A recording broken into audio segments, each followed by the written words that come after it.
The Maple Ridge HOA had one unbendable rule: no unauthorized vehicles in the community after 9 p.m. Not for deliveries, not for guests, and apparently not even for firefighters. Last Tuesday, a wildfire sparked half a mile from our neighborhood. When Engine 42 rolled up with lights flashing, Karen Vanderhoff, our HOA's gatekeeper, stepped in front of the truck, arms crossed. "You're not on the approved entry list," she snapped, waving her clipboard. "Residents only past curfew." Fire Captain Ruiz leaned out the window. "Ma'am, there's a fire." "So? Call the board tomorrow." Karen shot back. "Rules are rules."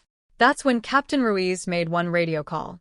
3 minutes later, a sheriff's cruiser screeched up, lights blazing. The HOA president arrived in pajamas, screaming, "Let them in." 6 neighbors emerged with garden hoses, shouting, "Are you insane?" Karen folded, but too late. By the time firefighters reached the back fence, the blaze had jumped 2 yards. They stopped it, but not before Karen's prized rose bushes became kindling. The aftermath. The county fined the HOA $5,000 for obstruction. Karen was voted off the board unanimously.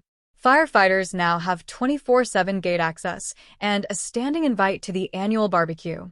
Final twist? The HOA installed a new emergency gate right through Karen's former rose garden. Want more drama?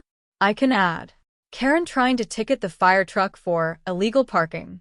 Neighbors pelting her with sprinklers. The sheriff reading her the riot act with a megaphone.